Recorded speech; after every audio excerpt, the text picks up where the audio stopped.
Thank you, Mariana. Good morning, and it's wonderful to be here at my very first SPAM workshop. I was so inspired by all the talks yesterday, and very excited by all the innovations that are occurring and the passion and hard work that goes into making the fetus as safe as possible. What I'm going to talk about today is the woman. It's expanding on what Sahana's been talking about. A wonderful talk, thank you, Sahana. And I agree with her that it's an epistemic problem. Everyone in this room, everyone in society wants a healthy mother and a healthy baby at the end of the day. But what that means to different people differs greatly. And that's one of our issues. But what I'm going to talk about today is the role of technology and relational midwifery care. So my background is as a midwife, and interesting that Sahana talked about how centuries ago woman was at the centre of care. From a midwifery perspective, the woman is always the centre of the care. That is our woman-centred philosophy, which is globally recognised. So that's where I'm coming from. I was very pleased that Austin mentioned David Sackett's evidence-based medicine framework yesterday, because I was planning to bring it up. I talk about this a lot, and my students have it burnt in their brain. And we need to remember this. Every health discipline, every industry partner needs to remember that evidence-based practice is clinical judgment, the research evidence that we draw upon, and patients' values and preferences. So our patient is the woman and her baby. So giving birth, this is important because giving birth is a transformational event in a woman's life. It's important that we optimise her well-being as she's transitioning into motherhood. This is important for society. And the quality of the relational human care that she receives from a midwife is key to that. Fetal monitors monitor. Only humans can provide care. What we're seeing around the world is monitors replacing care. Health systems not supporting midwives to give one-to-one relational care to women in labour when they need it. And midwives are running from room to room trying to look after several women, with the presumption that the monitor is caring. A monitor can't care. So the woman is labouring, she's carrying the fetus. How her labour progresses and how her birth goes, of course, impacts her and her baby. And we know, it's very clear, that it's healthier for women and for babies to give birth vaginally and to avoid unnecessary caesarean sections and unnecessary interventions. Of course, they are needed in some circumstances. But we do know that certainly in the UK, the US and Australia, just as an example, the caesarean section rates are way above what they should be. So interventions are in excess.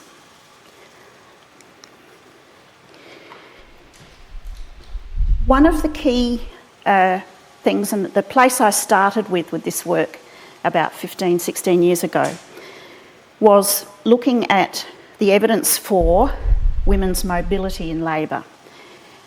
The crucial factor of her sacrum being flexible to allow the passage of the baby. So on the left, the image you can see a bulge in that woman's lower back. Many clinicians who only look after women on the bed don't see this. As a midwife who's looked after women mostly off the bed, this is very familiar. If women are sitting on this sacrum, that sacrum is blocked, reducing the passage the baby has, by it's thought, up to 30%. Also, when a woman is supine or in a semi-recumbent position, she's pushing her baby uphill, which makes a lot less sense than an upright position. So there's very strong evidence for this, including a Cochrane review, but I've added some other references there to demonstrate how we've known this for 40 years. It's been a big deal for 40 years, but still women are coming into hospital expecting that they have to sit on the bed or lie on the bed. And we still see clinicians not informing women about the benefits of having the sacrum flexible. So the Cochrane review says that women who have freedom to move in labour are more likely to have a shorter labour, they're more likely to have a vaginal birth, they're more likely to have increased comfort levels, higher levels of satisfaction with their birth experience, and they're less likely to need an epidural. And that's important because epidurals lead to other interventions and caesarean sections. So this evidence wasn't really around in the 60s when the CTG was invented. And I suspect fairly strongly that women and midwives weren't asked about the design of the original CTG, which tethered women to the bed by wires. But now we have lots of other options, and we should no longer be restricting women's movement in labour for a whole lot of reasons. Anatomically, I've briefly given an overview of anatomically why that's important. But neurohormonally, it's also important. When we restrict a woman's movement in potentially the most transformational day of her life, women feel infantilised, they feel restricted, they feel like they don't have a voice, as Sahana was talking about. And I'll show you some data from women in a moment that illustrates this. So this is a very simple diagram, and I'm going to give you a very simple explanation, which is how we explain it to women, just as a brief overview. I know for many of you this is very familiar. But oxytocin is the key hormone that's needed to contract the uterus and progress the baby to be born. It operates on a positive feedback loop more effectively than artificial oxytocin. So endogenous oxytocin is produced in the hypothalamus and stored in the posterior pituitary gland.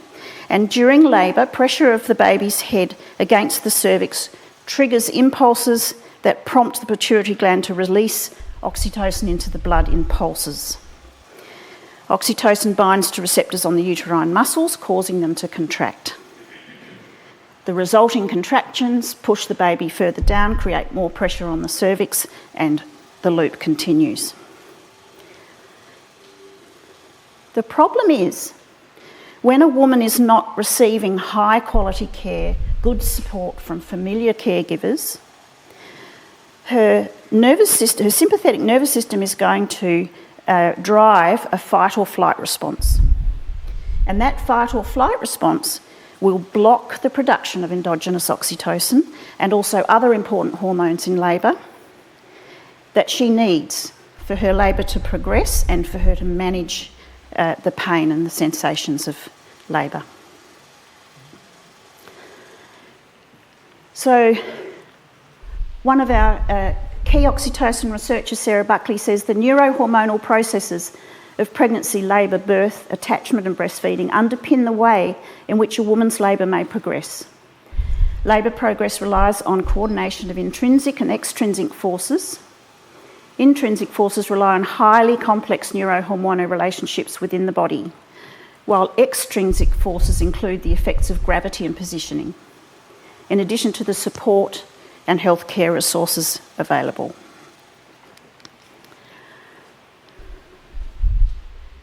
Another team led by ALTSA, a whole lot of papers on this topic came out in 2018 all at once. It was quite exciting for people like me. ALTSA's team named it as neuropsychosocial. And they say, by listening to women's experiences and by observing women during childbirth, factors that contribute to an optimised process of labour, such as the mother's well-being and feelings of safety, may be identified.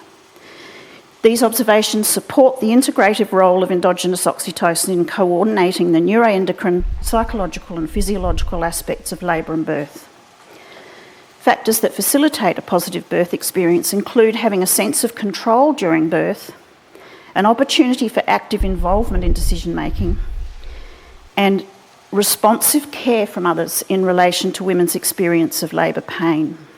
And the design of the fetal monitoring device from the woman's perspective has a huge influence on these things. Has a huge influence on whether she can move or not. It has a huge influence on whether the midwife is going to be fiddling constantly with her device on her belly. Has an influence on whether the midwife is going to be focused on the screen rather than on the woman. So my work in this space is underpinned by the work of Peter Paul Verbeek, a Dutch philosopher, contemporary philosopher, whose mediation of technology theory builds on the post-phenomenological work of the American Don Idy and others. Some of you may be aware phenomenology and research is a qualitative approach aimed at exploring and understanding the lived experience of individuals regarding specific phenomenon. Post-phenomenology builds on that by integrating how our experiences are mediated by the technologies we interact with, how they may quietly influence what we notice, how we act, and what we think is possible. This was the first paper that took my attention some years ago. He wrote in 2008, and it's about the way the routine use of antenatal ultrasound has influenced the acceptance of the fetus as a separate entity, as a separate patient, despite the fact that fetal personhood is widely accepted ethically and legally as beginning at birth. Verbeek argues that obstetric ultrasound can reconfigure and mediate moral experience, and he talked mainly in relation to pregnancy termination. He proposed that we must move beyond viewing humans as solely responsible agents and recognise that morality may be co-shaped through human-technology relations. And this led me to think about my fetal monitoring work. So what do notions about the fetus that are created in pregnancy bring into the labour room? How has our very important focus on fetal wellbeing influenced our care of women in labour? How does the design of fetal monitoring impact women's experiences and midwives' work, which became then the focus of my work? So I'm going to share with you some of the data we've collected, and I just want to reiterate that this is important because high quality care of the labouring woman results in high quality support of a healthy labour and birth process, and therefore high quality care of the fetus and the newborn. But unfortunately, the reverse does not follow. So high quality focus on fetal wellbeing often results in poor care of the woman because of the shift of focus. So our team has been gathering evidence about the impact of different fetal monitoring technologies on women and on midwives and the way they work. We've done a systematic review on women's experiences, how continuous electronic fetal monitoring influences women's experiences of labour. We also, one of the first studies we did was a survey of Australia and New Zealand, which was adapted from a similar survey done by Kylie Watson and Tina Lavender in Manchester about the health services perspective on the design of fetal monitoring. And this was back before non-invasive fetal ECG had really emerged, so we were looking mainly at wired versus wireless CTG. What we found both in Australia and New Zealand and the UK is that most hospitals have wireless devices that enable freedom of movement for women in labour. But there's a huge variation in women's ability to access them, from wireless technologies and mobility in labour, women's choices about her bodily autonomy in labour being routine, all the way to, oh, I think we've got a wireless machine in a cupboard somewhere, but it's broken. So whilst the technology might be widespread, in many settings, women's access to it is not. And I have a PhD student continuing that work with health services and midwives. We also looked at, we did 4 or 5 years of studies on the non-invasive fetal ECG, and certainly women's views of the design of that device were extremely positive. The wireless and beltless design and the lack of midwives having to fiddle, as they do with the CTG, were extremely beneficial. And the 3 papers on the right were derived from a larger mixed methods survey that we did in Australia, which I'm going to talk about some of the qualitative findings, although we did quite a bit of quantitative work as well.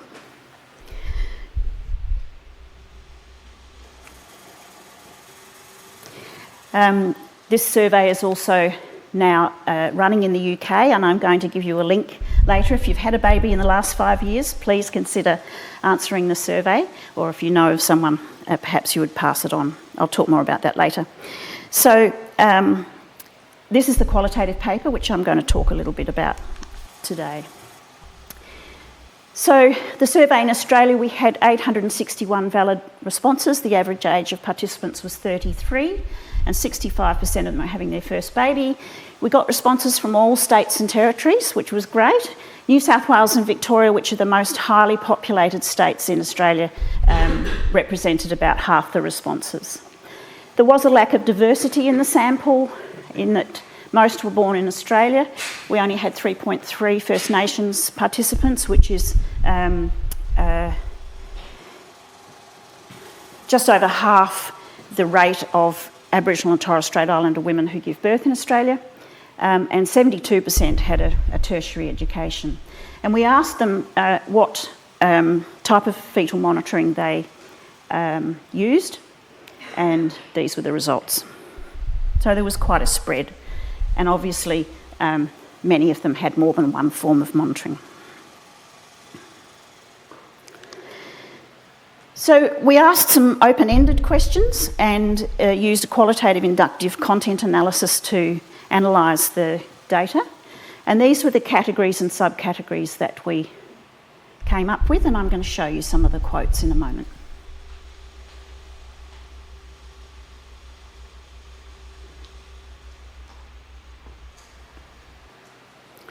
So the first category, tending to the machine, was around the perception of many participants that the technology and the data it was producing was privileged by caregivers over their human experience. And this is exactly what Sahana was talking about. And I'll give you some time to read the quotes.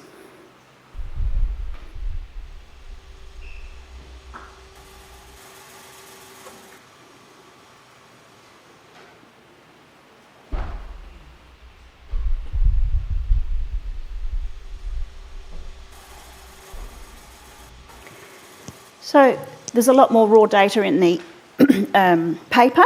However, it was clear that some women love to listen to the baby's heart rate, other women find it provokes anxiety. Some women love to see the screen, other women don't. So it's a very individualised thing, and midwives need to be asking women what they need in terms of their technology. And the picture on the left is pretty common. Walking into a room and seeing a midwife staring at the trace with the woman in the background. The second category, impressions of the machine, described the direct impact of the fetal monitoring upon women, including things like discomfort due to tight elastic belts, restriction of their movement, feeling infantilised, having to ask to go to the toilet like a child, and the inability to employ strategies that they had planned to use for managing pain because of the restriction of the movement or the amount of attention that was being paid to the transducers.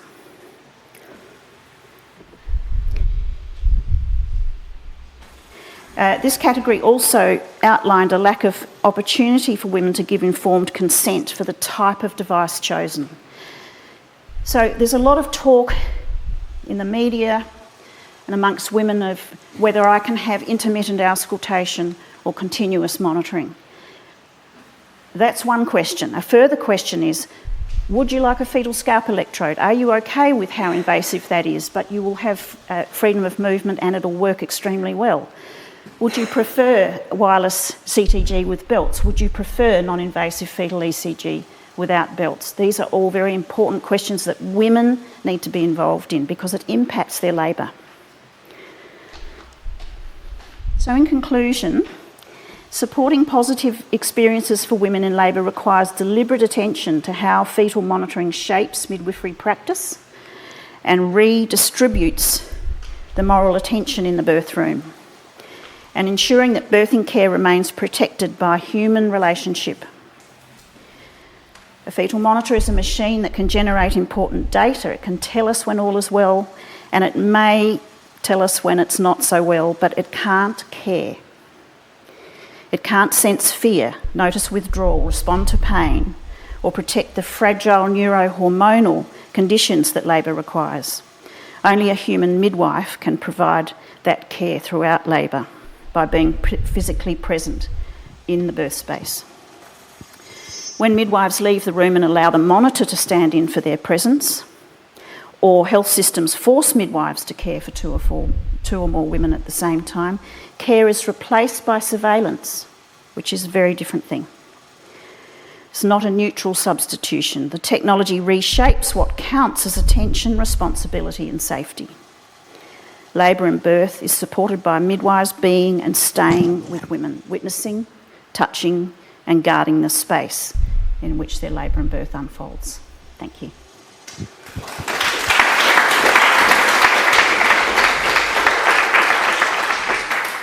Thank you so much, Deb. It was fantastic. Do we have any questions from the audience?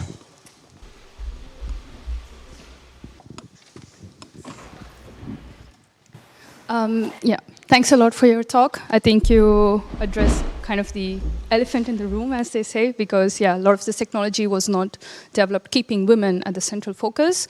But I was curious if there was any study conducted or if you're planning to conduct a study to see how a wireless device which gives freedom of movement for the mother who's in the labor, and how you can see its, let's say, benefits, or maybe not benefits, but from your presentation it's clear there's benefit for mobility, how we can see that in the CTG tracing. Is there any study, or is there a study being planned on that regard? No, that's not really our aim. We know there's very strong evidence, if you join the dots, there's very strong evidence for freedom of movement and mobility in labour, and it's not just having the technology that enables that, of course, it's educating midwives, it's educating women, which is the focus of a lot of the work I'm doing in Southeast Asia at the moment. But without that technology, it can't happen. Exactly. That's why I was curious to... So joining the dots between that very strong evidence for freedom of movement and better outcomes, shorter labours, higher levels of maternal satisfaction, with the need for technologies that enable freedom of movement, with the need for midwives and health systems to understand the value of relational care. And as technology develops and AI develops, we're going to have to be more and more protective of that relational care. Mm-hmm. Someone showed a picture of some clinicians sitting in a room looking at a range of screens yesterday. That's worst case scenario, but it's not dissimilar in some places. Yeah. I'm very proud that my work with industry has really influenced their focus, their marketing strategies around marketing the importance of mobility, and I think that's very important. I've said to my industry partner Philips that I'd like to see all wired machines at the tip. Tatiana is familiar with my saying that. That doesn't look like it's going to happen, but clinicians and women can make a difference about what is used, starting with informing women. Thank you.